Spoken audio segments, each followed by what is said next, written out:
Hey guys, welcome back to Double D Vintage Baseball Cards. My name is Dylan, and welcome to the to be continued portion of my last video. If you haven't watched it, go back and watch it. I have an absolute blast showing cards, talking about the cards, why I'm collecting, what cards, what I pay for the cards. I love talking about that stuff. I had to cut that video off because I warned in that video I might cut it off or split it into two because I knew my wife was going to come home at some point. So she came home and I was like 2 minutes past what you guys saw, or a minute past, and I just stopped. And I'm like, well, I'll just do more card time for me later. Gives me an excuse. The Bachelor and Bachelor in Paradise is on, which I normally watch with my wife. But I'm okay to miss one, and this is a good excuse to kind of come in here. Although Bachelor in Paradise is freaking hilarious. It's an awesome show. I mean, if you're into dude, it's just fun. It's hilarious. So anyways, I'm going to show you some insane pickups.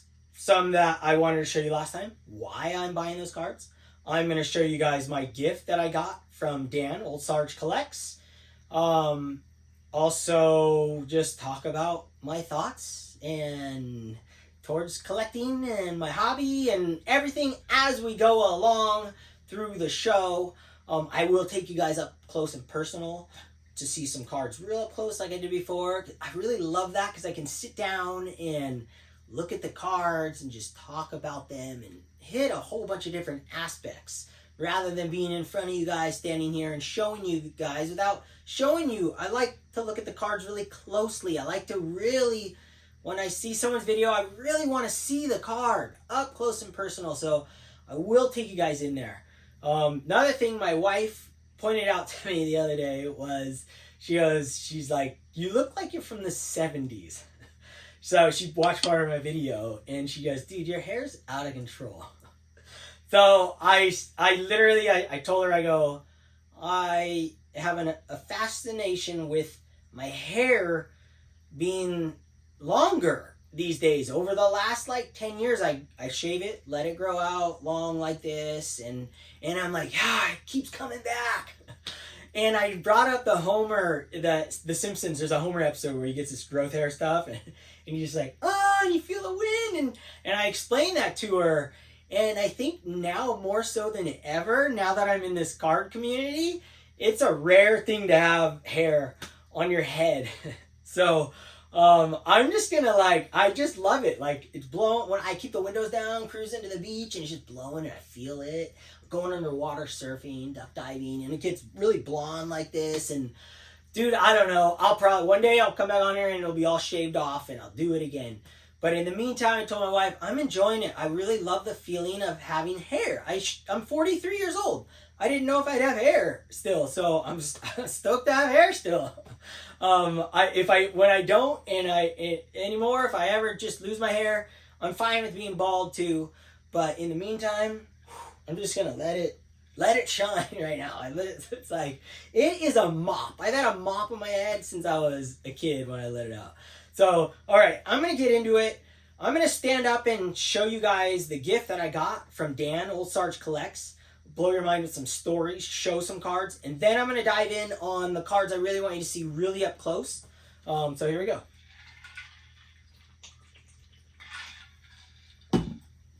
This is a letter from Dan. See what you guys are looking at.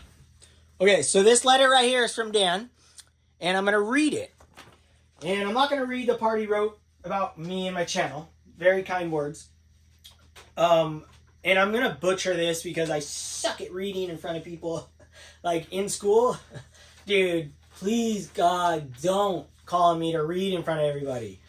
Oh my gosh. I read things backwards, reverse, numbers don't work. So I'm going to try and go slow and be precise and show cards as I read this letter, because that's the whole point. All the cards he's going to share with me, that he gave me, and I'm going to share with you guys, have connection. So here it is. Before reading further, take a look at your new cards. Find the pack with Mike Morgan. Right here. It's Mike Morgan. Epic Rediscover Buyback. Mike Morgan is Dan's uncle. and he'll explain that as we go. 1989 Topps, just a sick card in and of itself right here.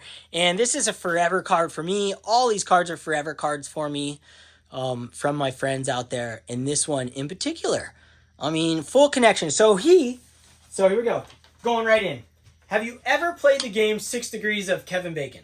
The game is a reference to 6 degrees of separation, the idea that everyone is connected within 6 degrees or less. So obviously there's going to be a connection from Dan, to Mike Morgan. And then I am sharing a Topps buyback card of Mike Morgan when he was with the Baltimore Orioles. Growing up, I had the privilege of calling him Uncle Mike. His nickname was the Nomad. And to me, he is the Kevin Bacon of Major League Baseball. Now, I am guessing, I am not 100% familiar, but I understand how this works. But the Nomad, I think, is Kevin Bacon must have played him in a movie, or the movie was called The Nomad, and Kevin Bacon was the Nomad. I am going to look that up and watch the movie, because I love Kevin Bacon movies. Tremors, probably the second, or from my memory, first or second, tied with Gladiator as the most memorable moment in my watching a movie history in my life. Watching Tremors, Kevin Bacon right here. When I was probably 10 years old to 12 years old, my best friend Danny, who I talk about all the time, we rip through packs, his mom made us chocolate milk with cinnamon straw sticks, and she is no longer with us, so we went through a big thing. It's been 20 years or so, but I will never forget that moment in time. That movie was insane, and the cinnamon sticks with the chocolate milk was just, with the hot chocolate, it was just like to die for. And then Gladiator, went visited friends up at Pismo Beach, going to college up there, and we watched Gladiator on Main Street there. I don't know what the Main Street's called, but those are my two most memorable moments in movie history. So, took you guys on a great story there. You know what? I do YouTube. I do these videos for self-preservation, I guess you call it, or like future self. Future when I'm dead and somebody, my nieces and nephews who I love, like my own kids, and they love me, can watch these and learn a little bit of history about me. So another separation that this thing brought out, all that's combined now. So, okay, so continue on.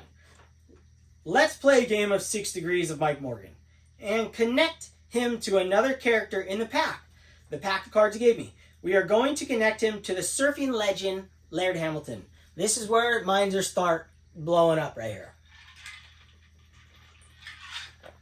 My mind started to blow up right when I saw these cards, and it was insane. So here we go. Laird Hamilton baseball card. Guess you would call it a surfing card. Sports Heroes, Laird Hamilton. Laird Hamilton. Let me tell you a little bit about Laird Hamilton. Big wave pioneer, rode the biggest wave up to point in history, I would say 20 years ago at Chopu, Tahiti, and he came to tears talking about the wave because he got towed in, but it was bigger and heavier than any wave had ever been ridden up to that point in history. And no one thought you could ride a wave like that. Now guys are riding waves like that, paddling into them. We have pull vests that blow up like a balloon so you can come to the surface. I wear a compression vest, or it's basically a life vest I wear when it gets really big. I don't have the blow up ones because I just won't go out on those days, but I have the ones that you wear. And you don't wear those lightly. Like, you don't really want to be wearing a life vest in the ocean, but it's becoming more, when the waves are giant, we wear those things, and that's just what we do. And I am at this level, and then guys are at this level, and then Laird's at this level. But there's guys over here that are on Laird's level as well. But Laird Hamilton, get back to Laird Hamilton with a 6 degree of separation. I know Laird Hamilton. I've surfed with him 100 times at least. He sat at my desk. I had a job for 20 years cutting surfboards for a living, and we cut Laird Hamilton boards, stand-up paddle boards at my shop. He came in one day. The Tahiti contest, the Chopu contest that I just talked about, where he rode the biggest wave in history, was on the WSL. It was a contest, a pro contest. Top guys in the world were surfing the wave that he made famous. And he sat down at my desk, and me and him watched the contest together. I took a break from work because I ran the place, and we just watched the contest together at my desk. Just me and Laird Hamilton. It was a moment for me that was just like, and I already knew him, I already met him numerous times, know him from surfing. He probably doesn't know my name, but he might. His mother, his stepmother, rented our house from us, right here, rented this house from us before we moved over, because we purchased the house, and then we were renting it out, and his adopted mother, because he's adopted, was renting our house. So another connection to Laird Hamilton. But Laird Hamilton, man, he's like, we all joke over here, because every time there's like anything, he's like got like 10 people on their shoulders saving him from drowning or something. He's a really nice guy in the flesh, and an incredible surfer. So Laird Hamilton, connection to Kevin Bacon. So Mike Morgan, connect him to another character. We're going to connect him with surfing legend Laird Hamilton. In 1988-89, Mike Morgan was an Orioles teammate with Butch Davis. So Butch Davis, right here, from the Baltimore Orioles, Butch Davis played a teammate of Kevin Costner in the movie Bull Durham. Kevin Costner, so sick. I have a Kevin Costner card. I mean, seriously, that is a star card too. Now, let me give you a connection to Kevin Costner. This is going deep here, okay, guys? So bear with me. Kevin Costner, I went to high school with someone I'm not going to say by name. His mom's sister, I could be off by a degree, but related and very close. And I was friends with the guy, not buddies. We were on the same surf team numerous years. His mom's sister married Kevin Costner when we were in high school or just out of high school. I don't know if it's the same one he's going through a divorce with. Honestly, I have no idea.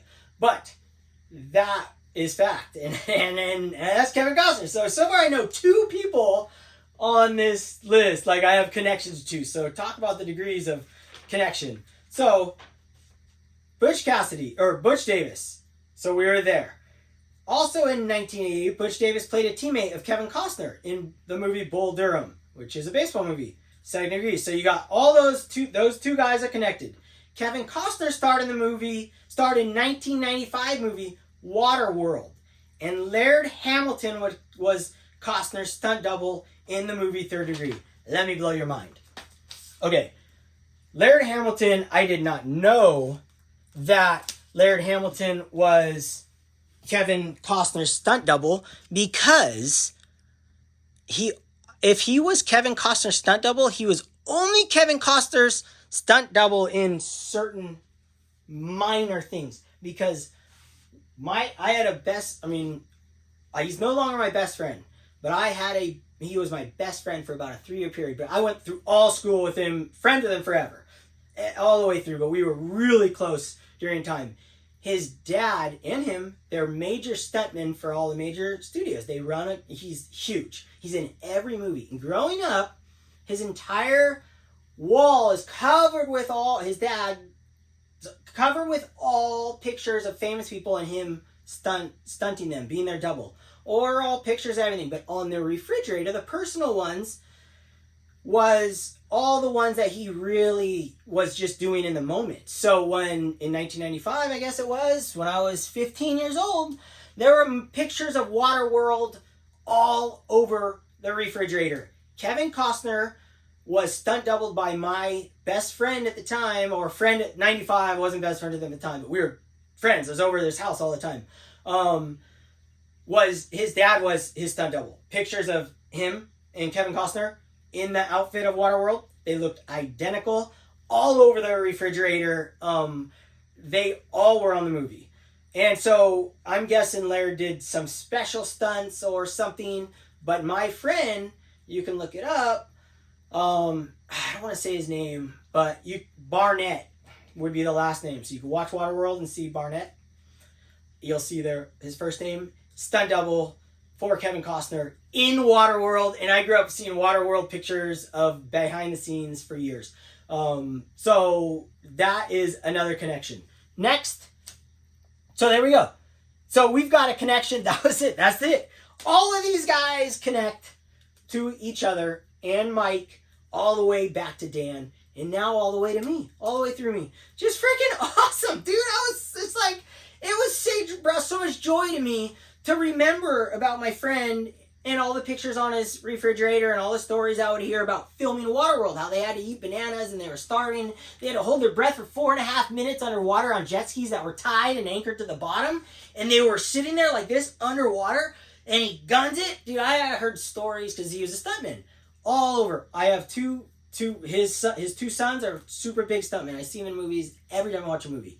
And they were in Waterworld holding their breath for 4.5 minutes underwater, like eating bananas. That's it. Because they need room for air.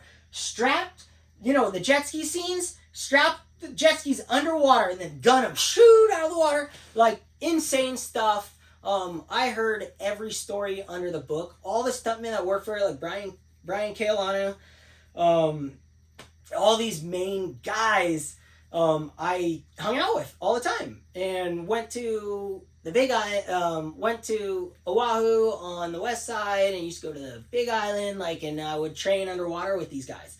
It was just like some of the funnest times of my life. Lots of famous people like Baywatch. These guys were like Baywatch. We were always connected with Baywatch.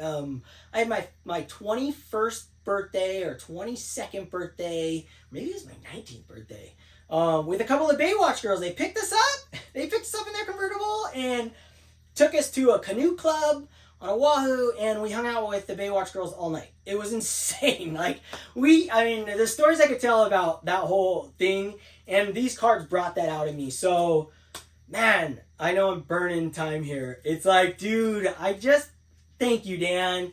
It brought the stories up, brought the memories. Really appreciate these cards. And Dan gave me some insane cards besides these. Ones that fit my so-called collection walls to a T. So I'm going to zoom you guys in. Hope you guys enjoyed seeing that. I've got some insane stuff to show you guys. I got some, guess you call it modern stuff. I got stories to tell. I got cards to share. So we're continuing on. Okay. See you in a second.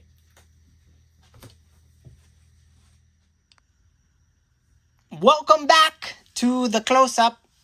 This is where things get really fun. I get to share cards up close and personal like I am looking at the card for the first time. Every time I look at these cards, I get to enjoy them more. And it's just a fun time for me to talk about why the heck did you pick that up? Why would you ever buy that card right there? Well, I got a lot of reasons for everything. But first, I want to show you guys the rest of my gifts from Old Sarge Collects from Dan.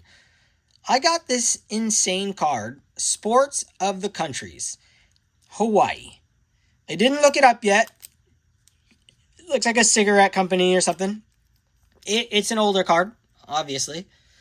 Oh my gosh, it hits every spot in my collection to a T.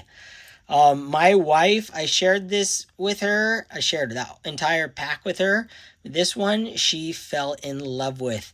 She loves the case. So I made a label already. I just have to print it out. I'm going to put a label. I think I might put it right here because I'm going to have an entire display, which I'm going to show you guys, which is going to be all my birds and surfing cards, and shark cards. Those type of cards are all going to be on an entire display over top of my desk across this, what would you call that? Eludes me at the moment. Not a beam, but it is a beam. I don't know why I used to build homes, so whatever. This card is just beautiful. It is insane. Thank you so much. This is such a sick card. This is the Duke Kahanamoku stance right there. That's more modern stance, so you know this ain't too old because that guy's standing like a modern surfer. I mean, it's a awesome card. Awesome card. Thank you. Then he sends me this, and my wife said, wow, that's so sick. This thing is probably another one that's probably over 100 years old. Safe and reliable baking powder, Grainger Company. Now, I think Grainger could be the same Grainger, could be a different Grainger that I have dealt with my whole life, buying all kinds of things from them. Masks, respirators, things like that. This is the Hawaii Islands flag. Just with birds. With freaking birds, guys. How much more could you hit my PC? Right in the face. You got the Hawaiian Islands, you got the Hawaiian flag, and you got birds. And then you got surfing, you got the American flag. I mean, this hits the PC just ridiculousness. Woo-wee. Okay, right there. I mean, bam. Those are spectacular cards. My wife approves. Dan, I'm going to pull these guys out. I'm going to start putting these ones up. Dan also got me some insane stuff that I have more stories to tell with these. More are coming. So I just bought this card. Literally the day before I got the package from Dan, I finally said, well, I'm going to start buying the Duke's cards that are just his regular cards. This is from like the 80s. Really awesome card. I can't see. 83? Man, I'm blind right now. Let me see it. Won't focus. Dude, well, regardless, I just said, you know what? I'm going to buy more Duke's cards. As you can see in the background, you'll see the other one. And I got this. Dude, so he sent me this. I was like, no way. I mean, what are the odds? I just bought one, and he probably bought it from the same guy. He had a bundle of them. It was an awesome freaking card. And I go, why don't I just own these all of Duke's? And to take a break on those, I got these. Man, these ones were my Hitman 23. I thought these were the size of baseball cards. I had no idea when I bought this for $1.99 that it was as big as this and as thin as paper. I thought it's really cool. It talks about his career, his highlights, Olympics, surfing, everything on the back. $2, how can you go wrong? But I thought it was the size of a baseball card, and I got a surfing one, and there's surfboards on the back, which I cut surfboards for a living for 20 years on CNC machines, giant ones. Let me see if I can focus. There you go. Really cool. It has surfboard design on the back, the story of surfing, and I think that is Eddie Aikau. Eddie would go. It looks like him. Not 100% sure, but I wish those cards were smaller, but I did buy those at the same time I got this gift. Next one right here that Dan gave me is this epic Duke Kahanamoku USA stamp, 37 cents. Now, what's classic about this is that my wife, actually, I've seen it, we have it, she was a stamp collector when she was younger, and she has an entire uncut sheet of these. It's not like a valuable thing, but to see this, my wife's like, no way, I have a whole uncut sheet of that. There's surfing in the background. There he is as a swimmer, young lad right there, just a stallion. That was a stud. And then he sent me another stamp, which is awesome. My wife approves 100%, as do I. I love stamps. My wife has a stamp collection. Hawaii, 44 cents. We got a surfer and an outrigger on a wave. Freaking sick. Just awesome gifts. And then I have this, but it's always nice to have another. I mean, it's just a sick card. Bo knows everything in this set. Bo knows surfing. That Channel Islands right there, I cut surfboards on a CNC machine like I talked about. I cut hundreds of thousands of Channel Island boards. I've cut every pros board. I've cut Kelly Slater's boards hundreds and hundreds of times, and that's no exception. This is before my time working there, but eventually this company, Al Merrick, Channel Islands, that Bo Jackson has under his arm, is a board that I would have cut at my shop. Very famous brand, most famous surfboard brand in the world, right there. And then last one he sent me is Tim Flannery 1988 Fleer, which I have graded, a glossy version. So this is a non-glossy. So this fits perfect in my collection. So now I have both the glossy and the unglossy version. Really, really appreciate that. Just an awesome, thoughtful care package all around. Got my juices flowing, got my stories flowing. Just brought me back, and it was really, really awesome. Brought me back in time is what I love about cards. So those are Old Sarge. Thank you, sir. Check his channel out. What an awesome dude. Served our country. Everything is, it's just unbelievable community we have of friends out there that you might never even meet in the flesh. So let me move these guys. I'm going to move them all out. Keep one right there. I'm going to move on to a couple more. No, I'm going to do my modern pickups. Modern meaning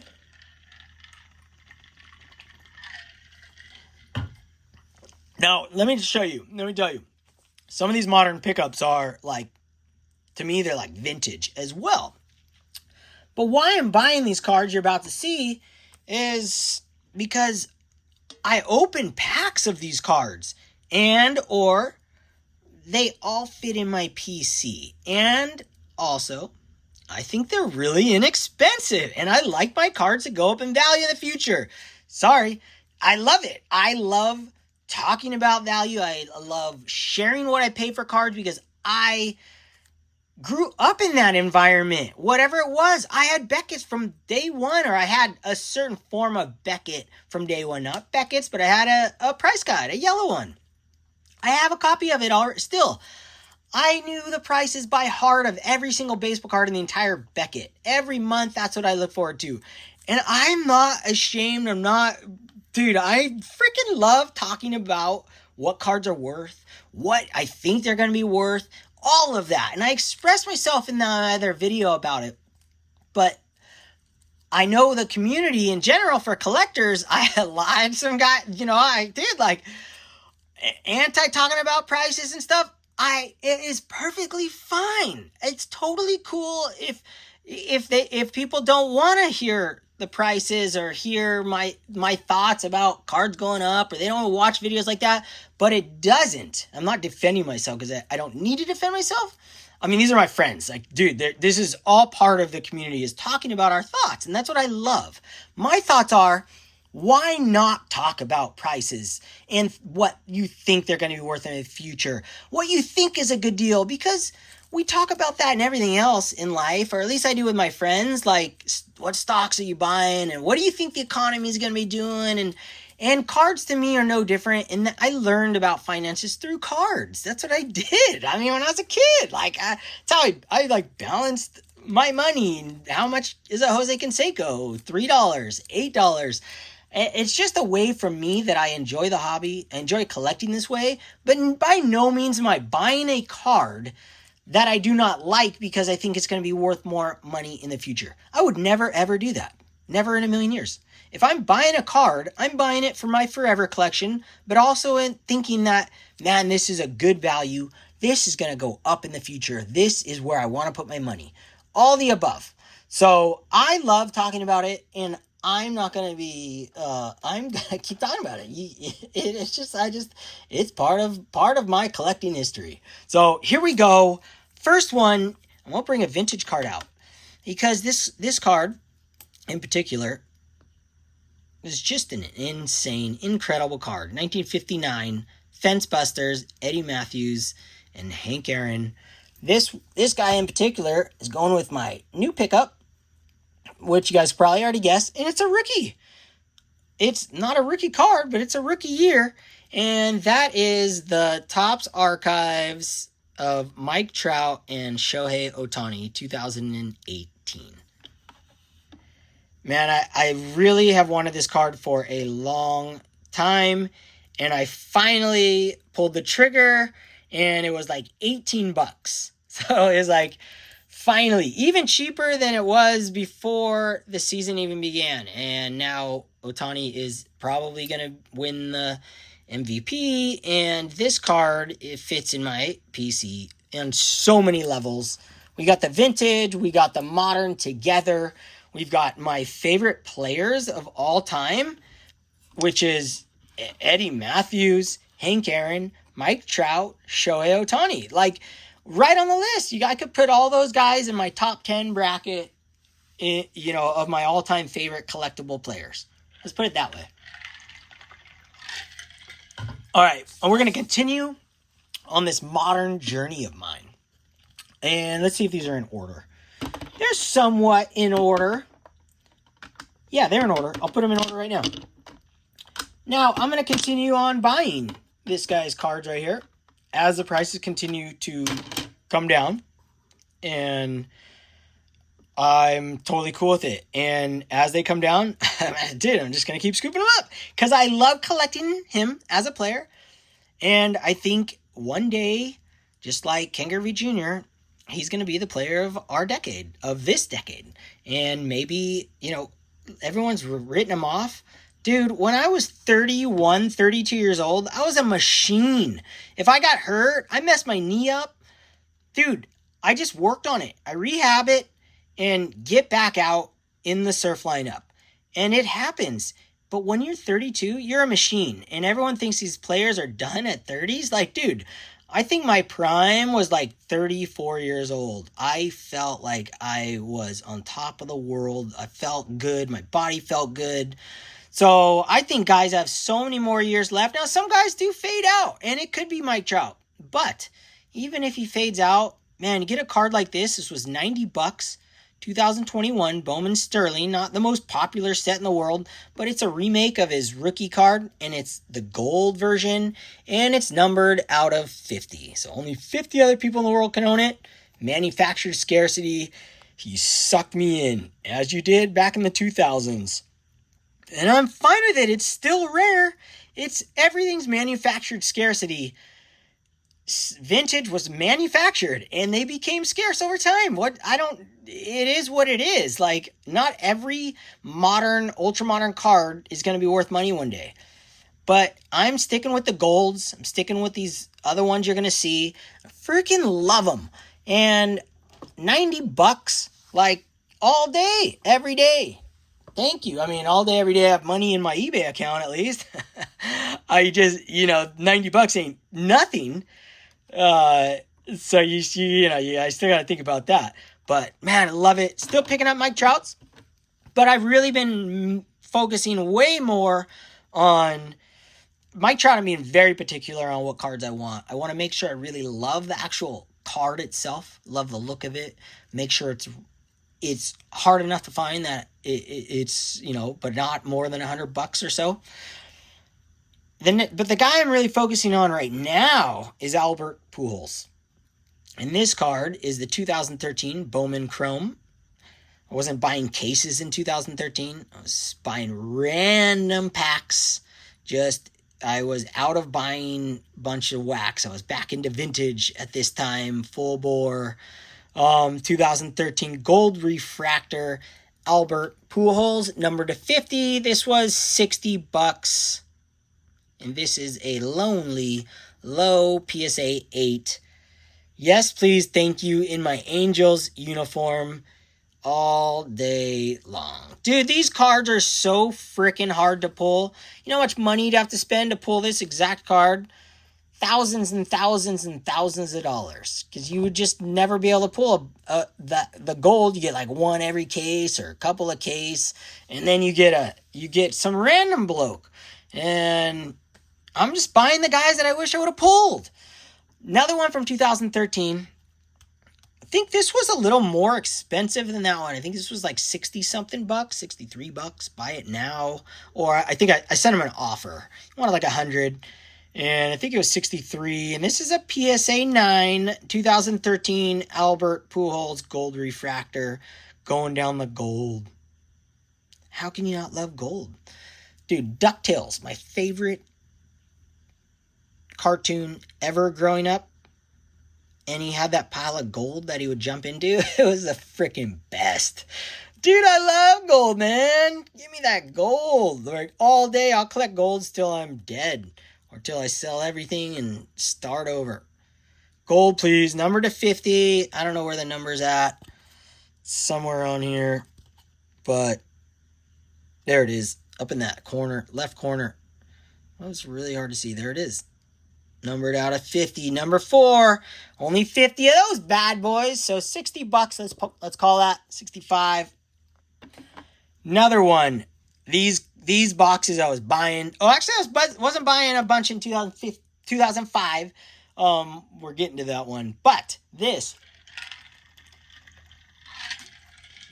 is such a sick card. 2005. 2005. Topps Finest. Not X-Fractor. Blue Refractor. Numbered out of 150.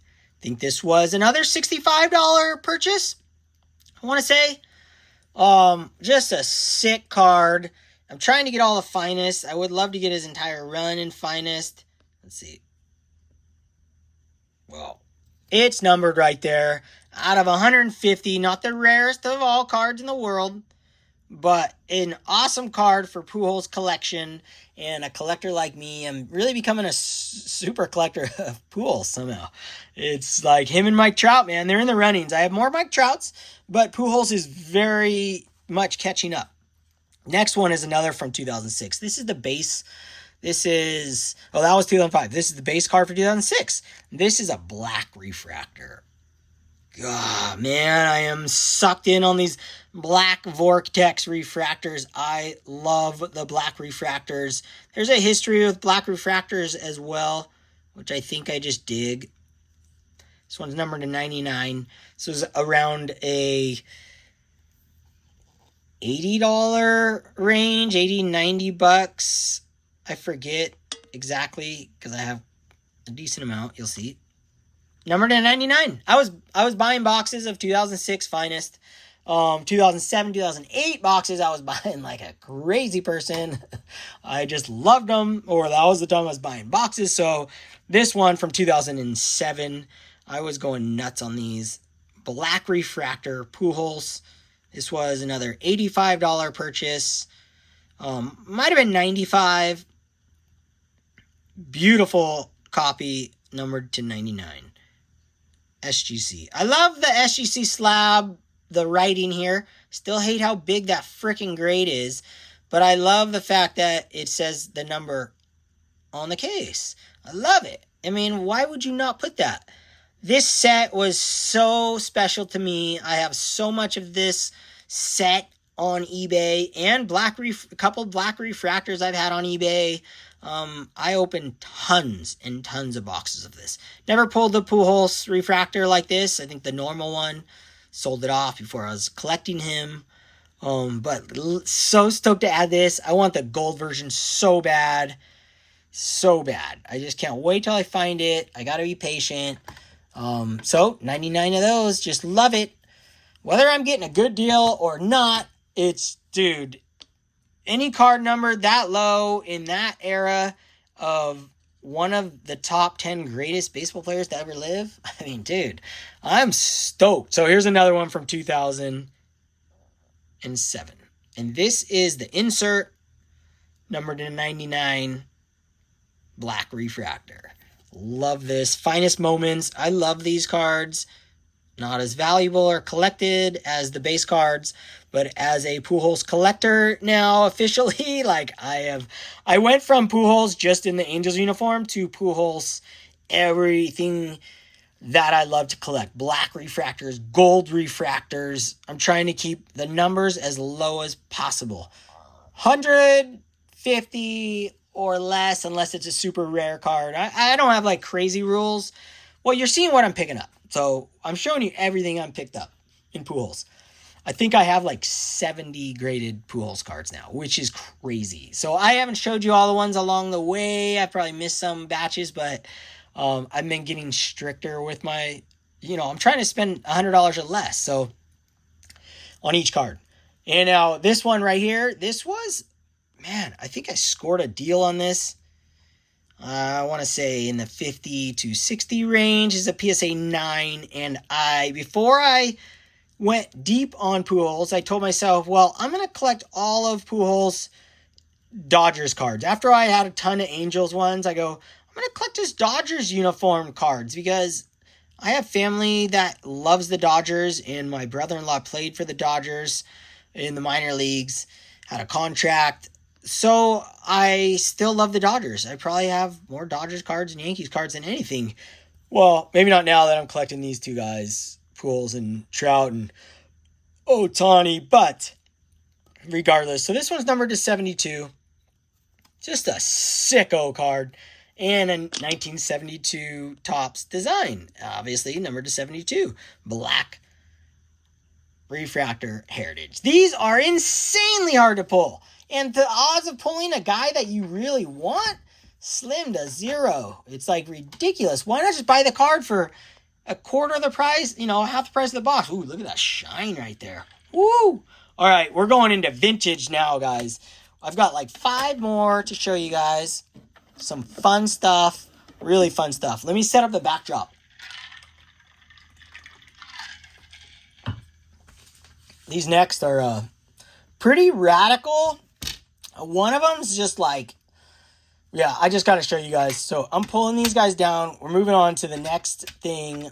I'm trying to be like, I like how, I always bring up Shane, but I like how he puts cards behind in his videos that are going to represent the cards that he's about to show. I think it's really cool. Other guys do it, but he's in particular, to me, that's where I kind of get how I feel like I love to do my videos. If I could set up before, I probably haven't even done it before, but I'm going to do it right now. Setting these bad boys up. Just lay these out here so you guys kind of know what's coming. When I put these out here, you get a gist of what the future shall hold. There we go. Now we're in. And my very first purchase, or my first card I'm going to show you that is vintage. Dude, I got this card just yesterday or the day before. Oh my gosh. I am thrilled out of my mind to have it. Nowhere to put it. Reggie? I guess Reggie doesn't need 2. We'll put that up there. We'll take Reggie out. He's had his time in the sun. He's got one next to him. We'll put Teddy up there. As you can see, dude, my collection, it's coming along. It really is coming along. Centered 69s. They're tough. That Reggie's not perfect in the center. Not every card up here is perfect, but they are freaking close. And I'm just like, yes, it's coming together. And this pickup right here, I sold my 6.5 BVG I've had for ages. Sold it for $400, $400 give or take, $20 other end. It might have been like $420. And I bought this card for $260, $260, $269, one or the other, $265. And I am thrilled out of my mind with how it looks. It looks way better than my other one. And this one, slow roll this bad boy right here. Second year card of the great Nolan Ryan. Stunning example. Really, really nicely centered. Not absolutely perfect. These 69s are so tough. But I could say that about every single vintage card by now, that they're all so tough. But 69 is hard to even see when you have a centered one. This one's a 92 on my scale. that means it looks perfect to the naked eye when you just look at it and you like just take it all in. It looks incredibly well centered. And it is a 3.5. A lonely, low 3.5. And it's insane because it looks so good. The corners are sharp. The image is bright. The problem with this card that gives it a 3.5, there's no creases or anything like that, which I really love. This is my favorite damage on cards, which I've come across a few times. It looks like a pen line. Like someone had this under a piece of paper or something and started writing with a pen.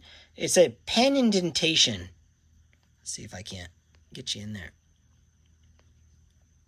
Really hard to spot.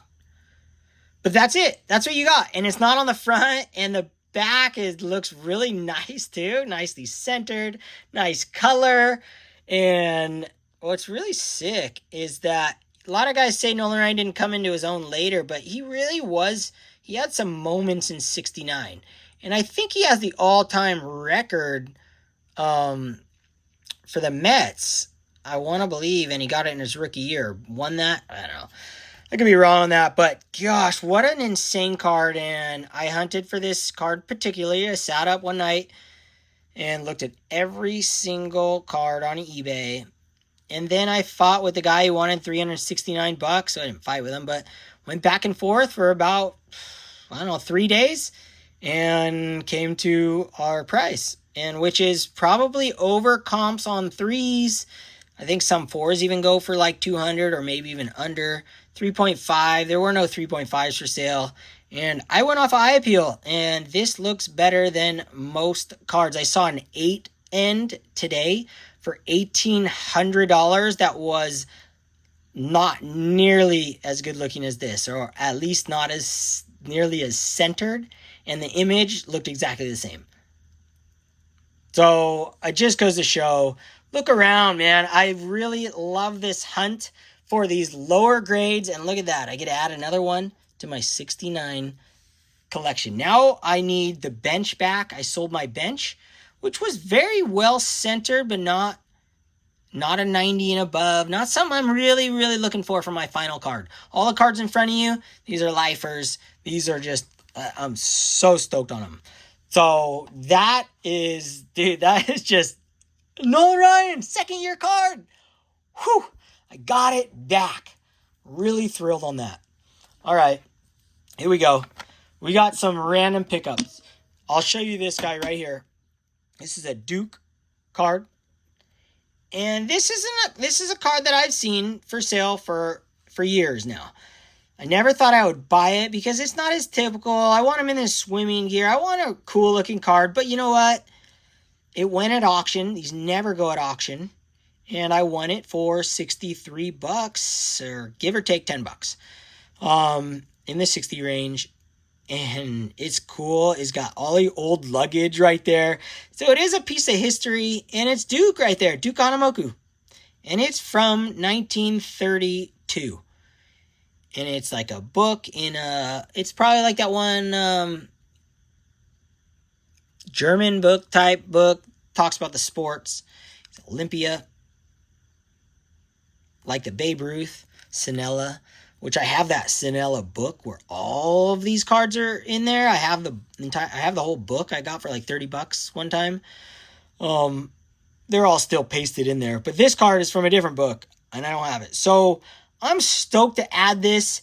It's not like I'm just like, man, that's the sickest card ever. No, this is like the Duke PC continues, and it's growing. And this is from 1932, and I got it for $63. There's tons of them for sale that were like $200 buy it nows for the years, and I just didn't want to pay that money for a card that I wasn't like, dude, that's the sickest card I've ever seen. No, that's more like a collection card, like goes to my Duke collection.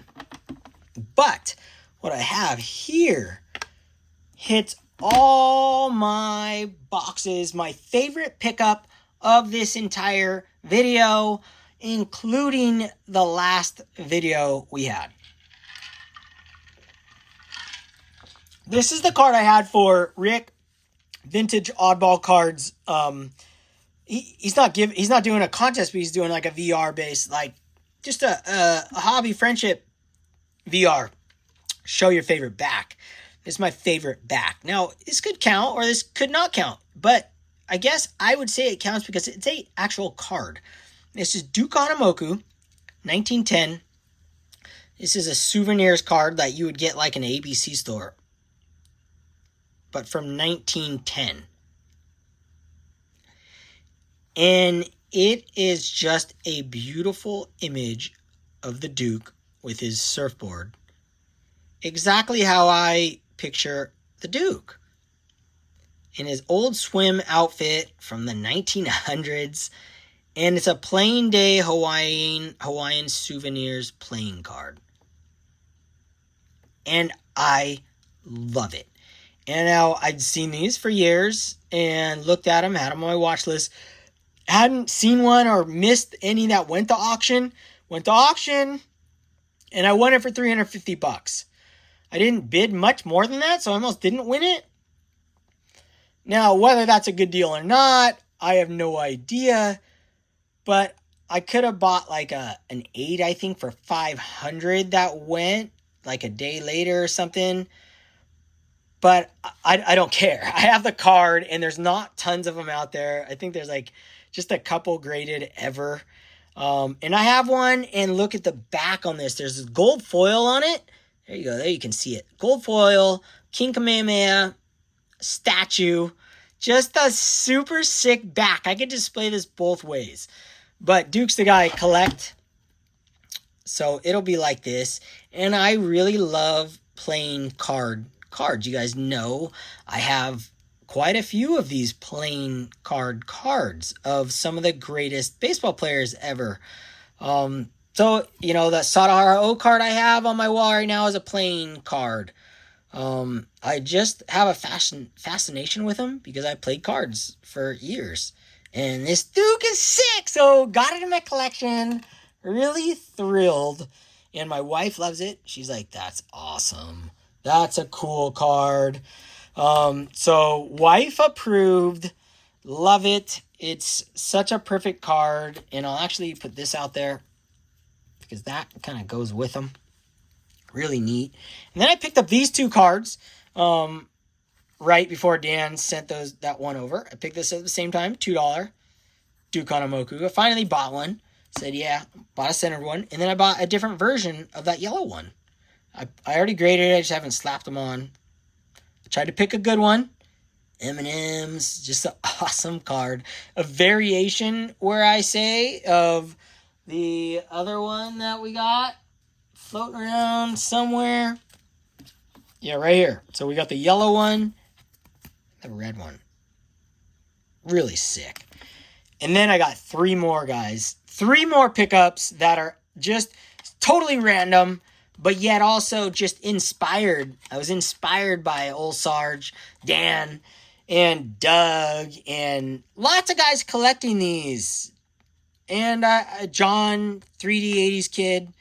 And I told myself, you know what? They're really cool. They're really inexpensive. Great for a display. And I told myself, you know what? I'm going to try and go for higher grades because they're just not that expensive. So they were auctions only. And I figured I would pay, you know, at an auction, most likely not going to get ripped off unless you're just bidding like some ridiculous number. I didn't look up comps before, but I said, all right, I'll bid like $130. 130 something for each of these. And I figured, to me, they were worth that. And I didn't look comps up. But it didn't bother me because I knew I wasn't going to get hosed like, oh, wow, it's only worth $10 raw. Whatever. I got a 1924 Ogden Cigarettes George Washington card. I'm going to collect a bunch of famous people. I have a couple more on the list I talked about before. Walt Disney.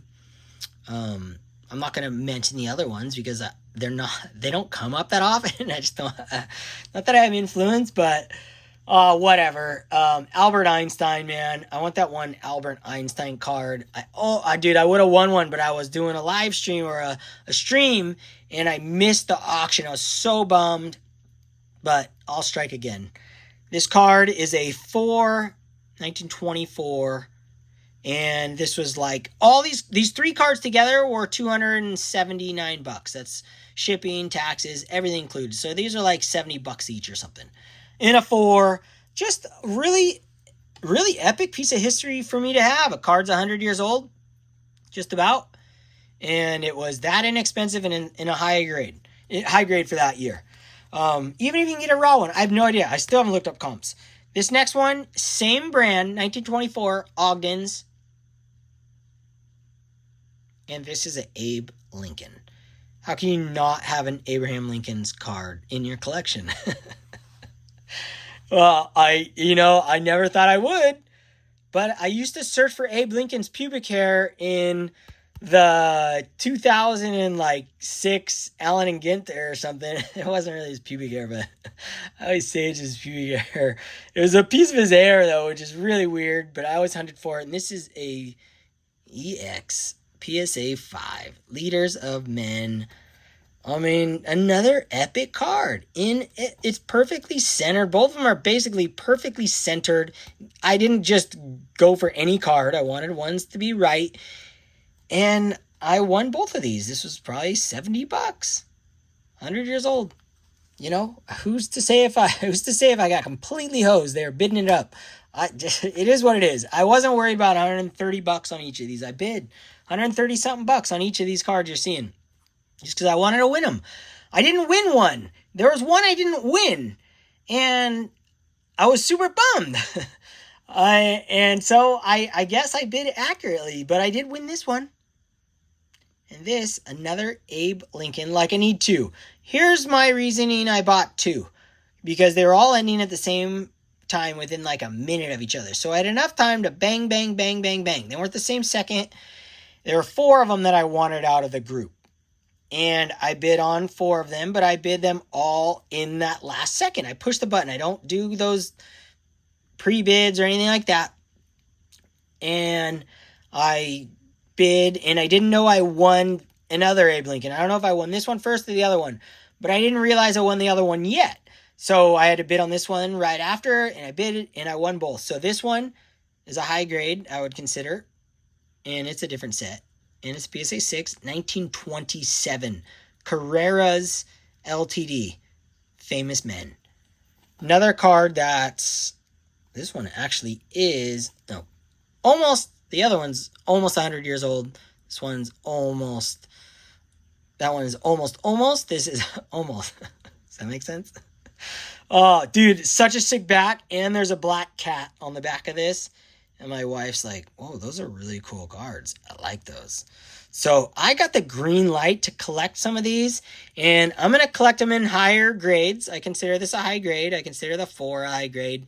I'm going to collect them in very high eye appeal. Let's put it that way. I'm not going to be looking for 2s. I'm going to be looking higher, unless the 2 looks like this and I can get it for $30. But if I can spend $100 or less on a card 100 years old with a very famous people, I'll do it. And, I'm not saying those are going to be more valuable in the future. In all honesty, I actually don't think they're going to be worth very much. I don't think they're being highly collected where a lot of people think they'll be going up a bunch. But they are really fun to have in your collection. And I am going to buy more. And that is one of those exceptions where I'm not buying them because I think they're going to be worth a lot more in the future. But I am buying them because I like them. And maybe they will. And they're, 100 years old for $100. 4, 5, 6. That's it, guys. That's the video. That's what I got for you guys today. I hope you guys enjoyed the video. I had a blast sharing my pickups and my gifts and just letting me talk and be me and tell you guys stories about baseball cards and my life. So, till next time, keep collecting. Be inspired. Don't be influenced. Later.